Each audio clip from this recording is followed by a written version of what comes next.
Hello everyone, welcome to my channel learn with Suman. तो friend, आज हम लोग विटामिन बी की फैमिली में आगे बढ़ते हुए विटामिन B7 के बारे में बात करेंगे। तो आई होप आपको पसंद आए। ठीक है, तो हम स्टार्ट करते हैं विटामिन B7। ठीक, कौन सा? Vitamin B7। विटामिन, अब सबसे पहले विटामिन B7 हमें पता है ये सब वाटर सॉल्युबल है, तो कहानी हमारी शुरू से चली आ रही है। अब विटामिन B7, फिर इसके बाद हम कहानी में आगे बढ़ते हैं। तो कहानी में एक सबसे पहली चीज़ आती है केमिकल नेम। सारे विटामिन के अलग अलग केमिकल नेम होते हैं। तो इसमें भी विटामिन B7 में केमिकल नेम हमारा क्या होता है? बायोटीन। क्या होता है? बायोटीन। बायोटीन मार्केट में अलग से भी मिलता है, बालों के जैसे उसके च्युइंग गम्स टाइप्स के भी आते हैं, तो ये वही है। अब इसके बारे में हम पढ़ेंगे। बायोटीन इसका केमिकल नाम हो गया। ठीक है, अब इसकी बायोटीन इसका जो नाम है, अब इससे हमें समझ में आ रहा है कि ये किससे संबंध रखता है? एग से संबंध रखता है। ठीक है, अब इसकी हिस्ट्री के बारे में अगर हम पढ़ें तो इसकी हिस्ट्री क्या है? बायोटीन की खोज किसने की थी? तो इस विटामिन की खोज 1927 में बोयस नाम के एक वैज्ञानिक थे। क्या उनसे? बोयस नाम के वैज्ञानिक थे, उन्होंने इसकी खोज की थी। ठीक है, उन्होंने इसका नाम बायोटीन दिया, खोजा। इन्होंने क्या किया था? इन्होंने मांसपेशियों में जो असंतुलन हो रहा था, जैसे कि हमारा डर्मेटाइटिस यानी कि स्किन रिलेटेड डिजीज होती हैं, ऐसी समस्याओं के उपचार में जो लिवर और जो यीस्ट हमने देखा था, तो वो सब कच्चे अंडा जो होता है उसकी जर्दी का प्रयोग किया। और जो ये हमारी बीमारियां हो रही थी डर्मेटाइटिस वगैरह, तो इनके समस्याओं का रोग उपचार किया। मतलब इन्होंने कुल मिला के जो हमारे शरीर में यानी कि स्किन रिलेटेड डिजीज हो रही थी, जैसे घाव, मांसपेशियों में असंतुलन, डर्मेटाइटिस और भी जो हमारी स्किन पे कुछ तरह की डिसीज हो जाती हैं, बाल वाल झड़ना जैसे। ठीक है, तो उस रोग के उपचार की खोज की। उपचार में इन्होंने क्या किया? इन्होंने लिवर, इन्होंने खमीर, कच्चा अंडा होता है, तो उन सब कच्चे अंडे की जो जर्दी होती है ना, उसका प्रयोग करके इसी सारी बीमारियों को, यानी कि ये जो सारी समस्याएं हो रही थी, इनको दूर किया जा सकता है। इन्होंने ऐसी खोज की थी। ठीक है, तो इसके बाद इन्होंने, अब ये जो हमारा बायोटीन है, सीधा सीधा अगर क्वेश्चन पूछा जाए कि बायोटीन किससे संबंध रखता है, तो बायोटीन हमारा एग से संबंध रखता है। अब एग से संबंध रखने के कारण हम इसको और किस नाम से जानते हैं? हम इसको anti egg white injury factor भी कहते हैं। क्या कहते हैं इसको? Also known as anti egg white injury factor के नाम से भी जानते हैं। ठीक है, क्योंकि बायोटीन जो होता है वो हमारा कच्चे अंडे में पाया जाता है। ठीक है, यानी कि एग में पाया जाता है। और इसके अलावा हम इसको एक और नाम से जानते हैं। किस नाम से जानते हैं इसको? हम विटामिन एच के नाम से भी जानते हैं। किसके नाम से? विटामिन एच के नाम से। इससे पहले भी हमने जी पढ़ा था, हंगर पढ़ा था। ठीक है, तो अब इस विटामिन को हम एच के नाम से जानते हैं। ठीक है, और इन्होंने, अब इसकी विशेषताएं के आगे बढ़ेंगे हम, तो विशेषताओं के बारे में सबसे पहले हमने क्या किया था? इन्होंने त्वचा संबंधी उपचार के बारे में खोज की थी, बालों के संबंधी उपचार के रोग के खोज की थी। ठीक है, और सबसे पहले इसको एग में खोजा गया था, और एग के भी किसमें? वाइट पोर्शन में। इसीलिए इसको anti egg white injury factor भी हम कहते हैं। अब इसके गुण यानी कि इसकी विशेषता हमारी क्या क्या हो सकती हैं? तो सबसे पहले विशेषता हमारी यही है, जल में तो ये घुलनशील है ये। ठीक है, लेकिन जल व अल्कोहल में घुलनशील, परंतु जो ये वाटर है, वाटर एंड अल्कोहल में तो ये घुलनशील है। ठीक है, इसके अलावा ये किसमें हमारा अघुलनशील है? क्लोरोफॉर्म आदि में ये अघुलनशील है। किसमें? क्लोरोफॉर्म में ये अघुलनशील है। ठीक है, इसके बाद हम इसके आगे बढ़ते हैं। अब ये वाटर में तो सॉल्युबल है, लेकिन ये वाटर में कौन से वाटर में सॉल्यूबल है, ये गर्म वाटर में सॉल्यूबल है, ये ठंडे जल में कम मतलब घुलनशील है। किसमें? ठंडे जल में घुलनशील तो है लेकिन कम। ठीक है, कम घुलनशील है। इसके बाद हम इसके आगे बढ़े तो ये गर्म जल में पर्याप्त मात्रा में हमारा ये घुलनशील है, हमने बता दिया। और ये ताप के प्रति भी ये स्टेबल है। कैसा है ये? ताप के प्रति स्टेबल है यानी कि स्थिर है। और ये हमारा एक रंगहीन यौगिक भी है। ये रंगहीन मतलब कि कलरलेस। कैसा है ये? कलरलेस। ठीक है, अब हम इसके जो कार्य में हम आगे बढ़े तो ये किस किस रूप में कार्य करता है हम इसमें देखते हैं। अब एक ये भी क्वेश्चन हो सकता है कि ये हमारा एक सल्फर युक्त है। कैसा है? ये हमारा सल्फर युक्त विटामिन है। ठीक है, सल्फर युक्त हमारा क्या था? एक प्रोटीन भी था। और हमारा सल्फर युक्त हमारा ये वाला विटामिन B7 भी हमारा सल्फर युक्त होता है। कैसा होता है? सल्फर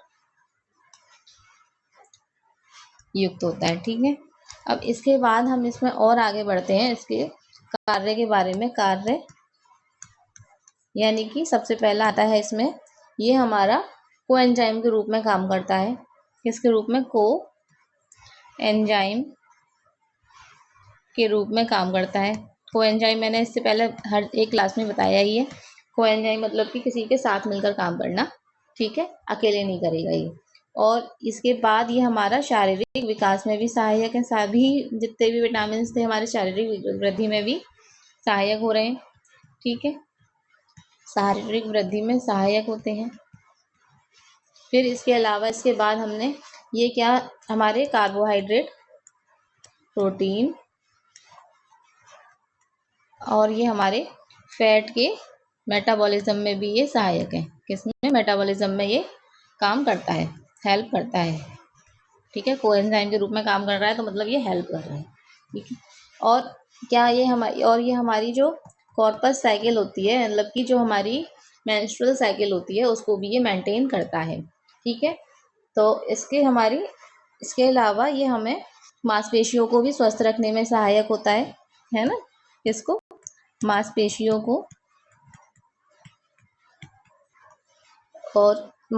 को स्वस्थ रखने में सहायक होता है। डीएनए और आरएनए का ये महत्वपूर्ण घटक होता है। डीएनए एंड आरएनए का महत्वपूर्ण घटक है ये।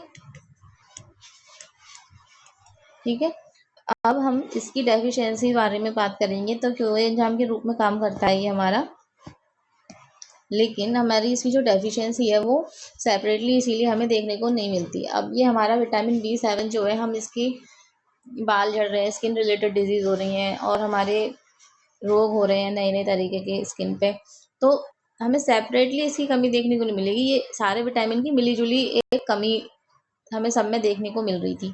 ठीक है, तो अब हम इसकी डेफिशिएंसी जो है, जैसे कि हमने बताया, इसकी डेफिशिएंसी जो होती है वो सेपरेटली देखने को नहीं मिलती, सेपरेटली नहीं मिलती। ठीक है, तो जब सेपरेटली नहीं मिलती तो इसमें क्या होता है? इसमें से सिम्टम्स हमें दिखाई देते हैं। ठीक है, त्वचा जो होती है वो हमारी रूखी, सूखी और उसमें से जो हमारी चमकहीन सब चली जाती है। कैसी हो जाती है त्वचा? हमारी रूखी, शुष्क यानी कि सूखी, और चमकहीन यानी कि उसमें कोई हमारी स्किन में चमक नहीं रहती। ठीक है, और जो त्वचा की जो ऊपरी परत होती है वो झड़ने लग जाती है। त्वचा की स्किन हमारी झड़ने लगती है। हम कहते हैं ना कि हमारी यहाँ से खाल उतर रही है, वहां से खाल उतर रही है, तो हमारी स्किन की ऊपरी परत झड़ने लगती है।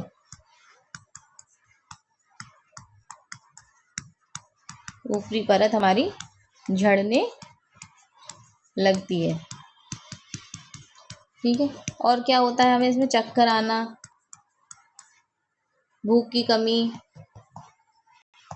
यानी कि अब हमारी स्किन रिलेटेड डिजीज हो रही है तो हमें कुछ अच्छा भी नहीं लगेगा। हमें अपनी स्किन देख के हमें जाहिर सी बात है अच्छा ही नहीं लगता है। ठीक है, और हाथ पैर और मांसपेशियों में दर्द, हमें मेंटली स्ट्रेस भी होने लगता है। अब मेंटली स्ट्रेस होता है तो वो हमारा होना भी जायज़ है, क्योंकि जब हम देखते हैं कि हमारी स्किन खराब, यहाँ से हमें ये वाली डिजीज हो रही है, इधर से हमारे बाल ज़्यादा झड़ रहे हैं, तो हमें एकदम से मेंटली टेंशन सी होने लगती है कि ये हमारी हो क्यों रही है। ठीक है, तो मेंटली स्ट्रेस बढ़ जाता है हमारी स्किन को देखते हुए। और एक हमारा ये आता है इसमें कि जो कच्चा अंडा होता है ना, उसमें एक विषाक्त पदार्थ पाया जाता है कच्चे अंडे में, जो क्या करता है ना, हमारे कच्चे अंडे में उस विषाक्त पदार्थ की वजह से वो उसके अवशोषण को रोक देता है। अब जो कच्चे अंडे में जो हमारा विषाक्त पदार्थ है वो क्या कौन सा होता है, अगर हमें पता है तो अंडे में एविडीन नाम का विषाक्त पदार्थ पाया जाता है। ठीक है, किस में पाया जाता है, और ये जो एविडीन है ना, ये कच्चे अंडे में पाया जाता है। किसमें? कच्चे अंडे में पाया जाता है। अब ये जो कच्चे अंडे में एविडीन पाया जाता है ना, ये क्या करता है, ये हमारे शरीर में पाए जाने वाले बायोटीन को नष्ट कर देता है। बायोटीन का जो हमारा जो अवशोषण होता है ना, उसमें ये बाधा डालता है। कौन डालता है बाधा? कच्चे अंडे में पाया जाने वाला ये एविडीन। ठीक है, बाधा डालने से यह इसका एब्जॉर्प्शन हमारे शरीर में नहीं होगा बायोटीन का, और वो उसका बंद कर देगा। ठीक है, अब जो लोग कच्चे अंडे का ना अत्यधिक सेवन करते हैं, जैसे कच्चे अंडे को दूध में डाल के पी रहे हैं, अधिक अधिक डेली डेली डेली ले रहे हैं, तो उनमें ये वाली बायोटीन की कमी ज़्यादा देखने को मिलती है। ठीक है, तो जो कच्चे अंडे में जो एविडिन नाम का विषाक्त पदार्थ पाया जाता है ना, वो बायोटीन के अवशोषण को रोक देता है, यानी कि उसका एब्जॉर्प्शन नहीं होगा। ठीक है, लेकिन ये कच्चे अंडे में पाया जाता है। जब अंडे को पका देते हैं तो इसकी जो ये विषाक्त पदार्थ है, यानी कि जो एविडिन है, ये निष्क्रिय कर दिया जाता है।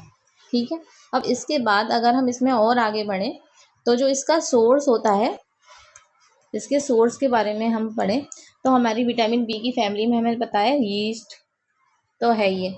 इसका तो सोर्स हमारा सोयाबीन ऑयल भी है, सोयाबीन ऑयल, मूंगफली, एग तो हमारा है ये, egg anti egg white injury factor भी तो हम इसे कह रहे, तो एग है ये, लिवर, ठीक है, मिल्क, डेयरी प्रोडक्ट भी हैं, और फिश, ये सारे जितने भी हैं हमारे इसके, यानी कि गेहूं के अंकुर वगैरह, वो सब जितनी भी विटामिन बी की फैमिली चल रही है उसी के सबके सोर्स ये भी सेम चलेंगे।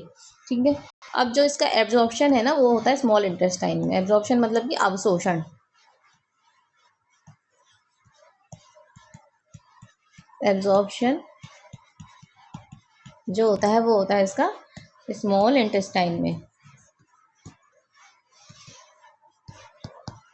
ठीक है, और जो ये स्टोरेज जो होता है, तो विटामिन बी की फैमिली हमें पता है कि हमें डेली लाइफ में लेनी चाहिए, डेली की डाइट में, तो इसका स्टोर नहीं होता, स्टोर ये हमारा शरीर में स्टोर नहीं होता। और जो हमारा एक्सक्रीशन होता है इसका, वो हमारा एक्सक्रीशन इसका यूरिन के थ्रू हो जाता है। किसके थ्रू हो जाता है हमारा एक्सक्रीशन? यूरिन के थ्रू।